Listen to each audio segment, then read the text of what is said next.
여러분 안녕하세요. 언제나 여러분과 함께 신중하게 생각을 하면서 성공적인 장기 투자의 길을 함께 동행하고 싶은 생각남 ETF입니다. 오늘은 일요일이고요. 다들 편안한 주말의 시간을 잘 보내고 계신지 모르겠습니다. 요새 주식시장이 많이 시끄럽기 때문에 쉽지 않은 장기 투자의 길을 함께 걸어가고 있을 건데요.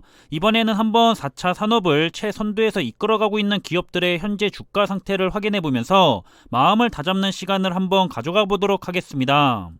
현재 주식시장이 이런저런 이유로 여전히 혼란스러운데요. 그래서 우리 투자자들이 많이 투자하고 있을 4차 산업을 최선두에서 이끌어나가는 초우량주에 투자하는 ETF인 미국 팡플러스 ETF나 미국 테크 탑10 ETF에 편입되어 있는 기업들의 현재 상태를 한번 확인해 보려고 합니다. 우선 1등 기업인 애플을 살펴보겠습니다. 지난 2년간의 주가 흐름인데요. 보시는 것처럼 상승하는 시기와 하락이나 행보하는 힘든 시기를 반복해가면서 계속해서 조금씩 우상향하는 전형적인 우량주의 모습을 보여주고 있습니다. 현재는 금리 인상 등의 시장의 이슈와 함께 다시 한번 힘든 시기를 보내고 있는데요. 최근 조정과 함께 고점 대비해서 마이너스 13%가량 하락을 했었지만 현재는 주가가 조금을 회복을 하면서 마이너스 7% 정도 내려와 있는 상태입니다. 2등 기업인 마이크로소프트 역시 비슷한 흐름을 보여주고 있는데요. 전형적인 우량한 기업들의 우상향 모습을 보여주고 있습니다. 계단식 우상향을 보여주고 있고요. 메타버스와 클라우드 부분과 함께 자신들의 위치에서 열심히 일을 하고 있죠. 이런 마이크로소프트는 현재 고점 대비해서 마이너스 16% 정도까지 내려갔었다가 조금 회복하나 싶었는데 다시 내려가면서 현재 마이너스 14% 정도 주가가 빠져있는 상태입니다. 세 번째 기업은 알파벳 구글인데요. 코로나19 이후로 보면 그동안 정말 투자자들이 가장 선호하는 아름다운 우상향의 모습을 보이면서 꾸준하게 상승해 왔던 것을 볼 수가 있습니다. 하지만 작년 늦은 하반기부터 조정을 받기 시작하면서 현재의 주가는 박스권을 유지하며 흘러가고 있는 모습을 보이고 있고요. 현재 알파벳 구글은 고점 대비해서 마이너스 15%가량 하락했다가 회복을 거의 했었는데 도로 내려앉으면서 마이너스 11% 정도 하락해 있는 상황입니다. 그리고 현재의 주가는 반년 정도 전 수준으로 돌아간 상황인데요. 늘 그렇듯 주식시장은 수시로 주가가 할인을 받으면서 평소보다 더 싸게 매수할 기회를 자주 준다고 생각을 하고요.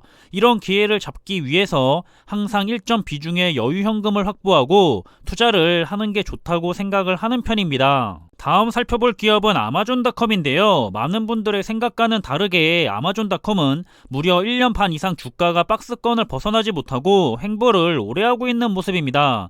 우리나라의 삼성전자처럼 얼마든지 세계의 인류 기업들 역시 이런 힘든 시기를 가져갈 수 있다는 점을 염두하시는 것이 좋고요. 그렇지만 누구도 아마존닷컴에 대해서 걱정하거나 형편없는 주식이라고 생각하진 않으실 겁니다. 현재 아마존닷컴은 최근 시장의 이슈와 함께 기술주들의 조정을 함께 받으면서 고점 대비 마이너스 26%가량 하락을 했었는데요. 또 시장에 예상보다는 좋게 실적이 나오면서 크게 반등을 하기도 했었죠. 현재 주가는 마이너스 18%가량 빠져있는 상태고요. 현재 주가의 수준은 역시 1년 반 정도 전 수준으로 되돌아가 있는 상태입니다.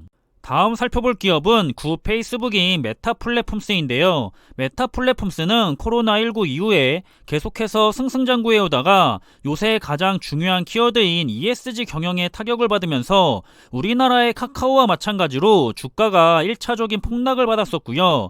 2차 폭락은 최근에 좋지 못한 실적을 발표하면서 추가로 주가가 크게 폭락을 했었죠. 아무리 미래를 위해 일하고 있고 최선두에 있는 빅테크 기업이라고 해도 실적이 받쳐주지 못하면 높은 PER을 인정받을 수가 없습니다.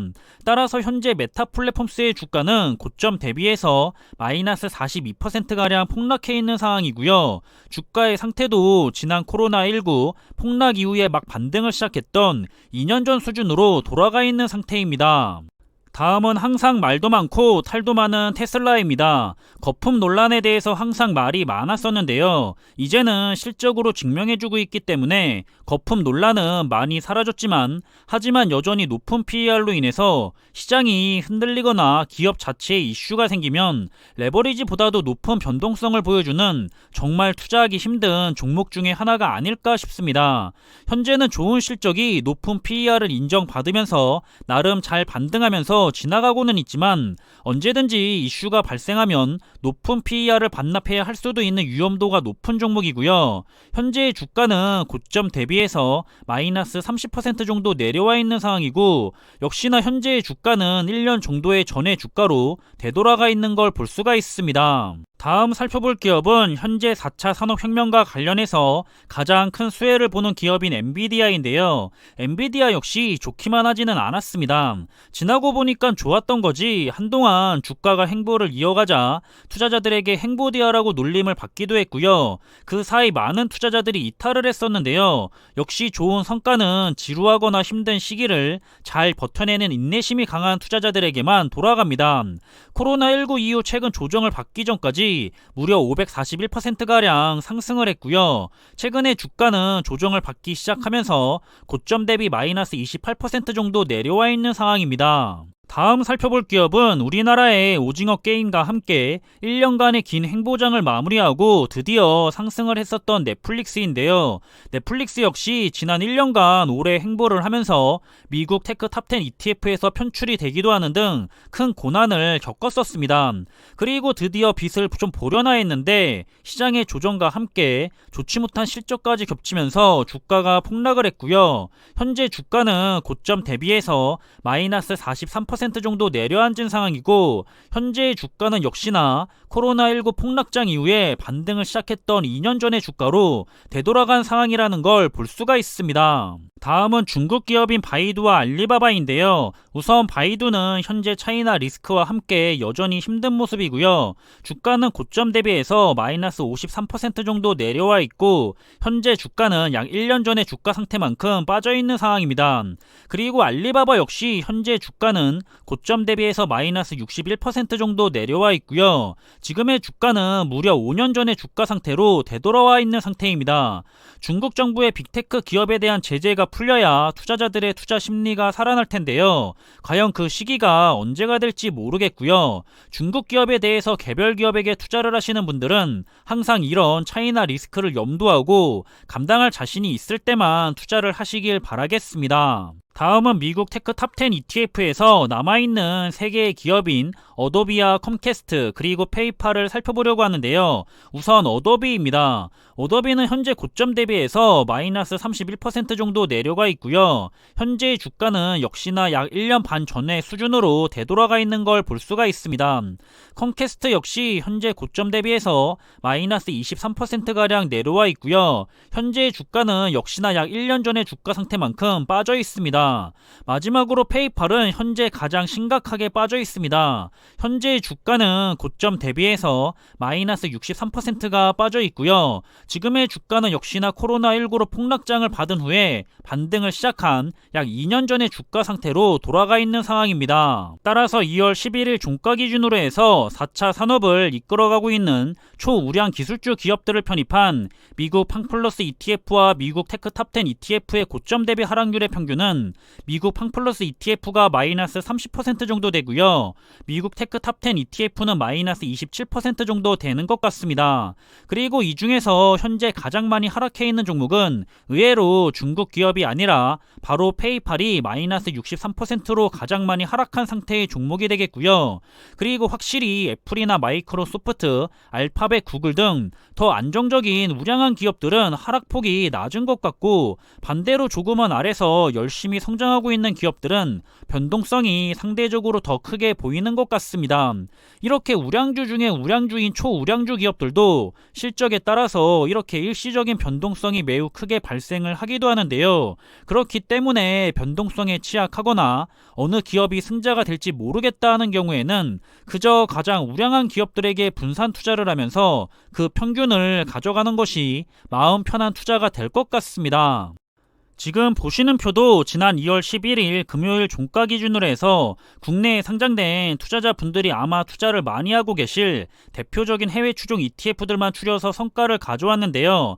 확실히 S&P 500 ETF는 평소에는 성과가 더 낮을지언정 위기 시에는 특정 테마를 추종하는 ETF들보다는 변동성이 더 낮은 것 같고요. 그만큼 평소에 더 올라갔던 높은 PER을 보유하고 있는 각 테마의 ETF들이 위기 시에는 더 큰 폭의 주가 할인을 받는 것 같습니다.